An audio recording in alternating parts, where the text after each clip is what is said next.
Series की शुरुआत में हम देखते हैं कि एक व्यक्ति नींद से जागता है। जैसे ही वह उठता है उसका सिर छत से टकरा जाता है। वह हैरान होकर कहता है, छत तो इतनी नीची नहीं थी। फिर वह मुंह धोने के लिए बाथरूम में जाता है। सिंक के पास झुकता है तो देखता है कि वह भी नीचे है। यह इतनी नीची कब हुई? उसी लम्हे वह आईने में अपनी झलक देखता है और चौंक कर पीछे हट जाता है। यह कौन है? उसका चेहरा, शरीर सब बदल चुके होते हैं। यहीं से कहानी पीछे जाती है कि आखिर उसके साथ ऐसा हुआ कैसे। 2 हफ्ते पहले की बात है। हम कॉलेज के वॉशरूम में एक मोटे लड़के को देखते हैं जिसे 2 लड़के और एक लड़की मिलकर तंग कर रहे हैं।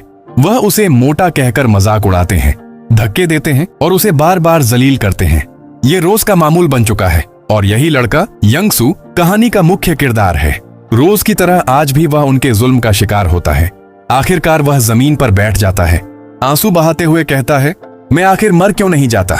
शाम को वह खामोशी से खाना खा रहा होता है, लेकिन उसके दिमाग में वही चेहरे और आवाजें घूम रही होती हैं जो उसे रोज मारते, हंसते और शर्मिंदा करते हैं। वह अचानक माँ से कहता है, अम्मी मैं स्कूल बदलना चाहता हूँ। माँ हैरान होकर पूछती है, क्या हुआ बेटा, सब ठीक तो है? यंगसू बहाना बनाता है, यहाँ के सब लड़के पढ़ाई में बहुत तेज हैं, मैं उनके जैसा नहीं बन पाऊंगा, बेहतर है स्कूल बदल लूं। माँ जवाब देती है, बेटा हम गरीब हैं, बड़ी मुश्किल से यह घर मिला है, नया स्कूल, नया घर, यह सब मुमकिन नहीं, और तुम्हारे दोस्त भी तो यही हैं। माँ की बात सुनकर यंगसू खामोश हो जाता है। फिर गुस्से और मायूसी में अपने कमरे में चला जाता है। बिस्तर पर लेटकर छत को देखता है और सोचता है, शायद मेरे लिए इस दुनिया में कोई जगह नहीं। अगले दिन स्कूल में वही सब कुछ फिर होता है। यंगसू को ग्राउंड में फुटबॉल के सामने खड़ा कर दिया जाता है। रैगिंग करने वाले लड़के हंसते हुए शर्त लगाते हैं, जिसकी बॉल यंगसू के मुंह पर लगेगी वह 10,000 वॉन जीतेगा। कुछ लड़कियां उन्हें रोकने की कोशिश करती हैं, लेकिन यंगसू खुद कहता है, छोड़ दो, कुछ नहीं होगा।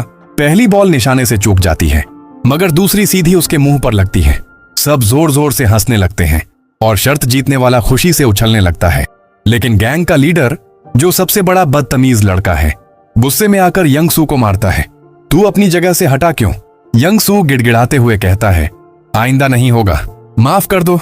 मगर वह बाज नहीं आता, उसे बार बार थप्पड़ मारता है, जमीन पर गिरा देता है। इतने में पीछे से आवाज आती है, रुक जाओ। सब मुड़कर देखते हैं। वह यंगसू की माँ होती है। वह दौड़ती हुई आती है, अपने बेटे को जख्मी हालत में देखकर चीख उठती है, मेरे बेटे को क्यों मार रहे हो?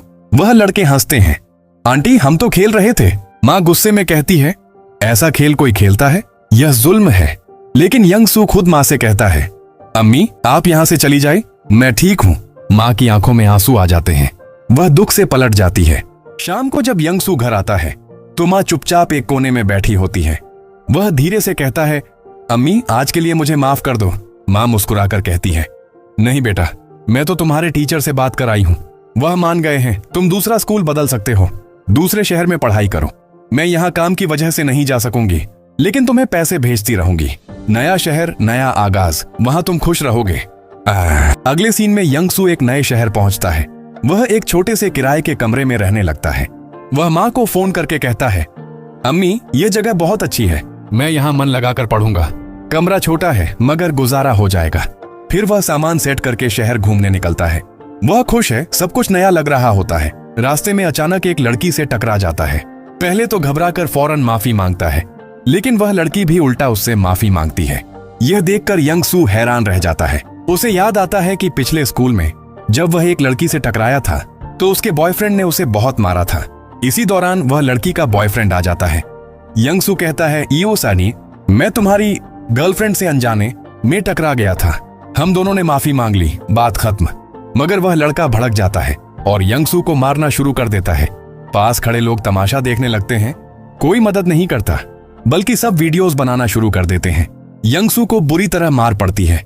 रात को वह अपने कमरे में बैठा मोबाइल देख रहा होता है।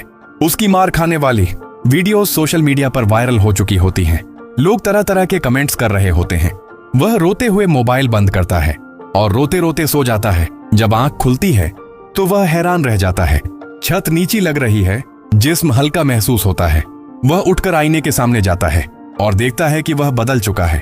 अब वह लंबा, खूबसूरत और आकर्षक लड़का बन गया है। वह हैरान होकर कहता है, ये क्या हो गया मेरे साथ? फिर वह मुड़कर देखता है, बिस्तर पर पुराना मोटा यंगसू सो रहा होता है। वह घबरा जाता है उसे उठाने लगता है। मोटा यंग सू जागता है, आंखें मिलाता है और कहता है, वाह कितना अच्छा ख्वाब देखा था। फिर जैसे ही वह सोता है, पतला वाला यंग सू जाग उठता है। अब उसे समझ आता है कि जब एक सोता है तो दूसरा जागता है। वह आईने में देखता है, अपने चेहरे को छूता है और कहता है, यह नया जिस्म शायद खुदा का इनाम है। अब मैं अपनी जिंदगी बदलूंगा। अगले दिन हमें जेवॉन हाई स्कूल दिखाया जाता है। सुबह का वक्त है, सब लड़के और लड़कियां आ रहे हैं। एक लड़का जिसके सुनहरे बाल हैं, पूरे स्कूल की तवज्जो का मरकज बना हुआ है। लड़कियां उसकी तारीफें कर रही हैं। वह घमंडी लहजे में सोचता है, मेरे जैसा हसीन कोई नहीं। इतने में स्कूल के दरवाजे से एक नया चेहरा अंदर दाखिल होता है, यंग सू। सबके कदम रुक जाते हैं। लड़कियां एकदम हैरान, लड़के चुप। वह इतना खूबसूरत, इतना आकर्षक होता है कि सबके मुंह खुले के खुले रह जाते हैं। क्लास में टीचर ऐलान करती है, आज हमारे पास एक नया तालिबे इल्म है। यंग सू क्लास में आता है और कहता है, हेलो, मेरा नाम है पाक यंग सू। पूरा क्लासरूम जैसे ठहर जाता है। सब हैरान। क्या आवाज है, कितना क्यूट है। और वही चिपको लड़की थाई फौरन उस पर फिदा हो जाती है। और यही सीन, यह नया आगाज, यहीं पर खत्म होता है लुकिज्म का पहला एपिसोड।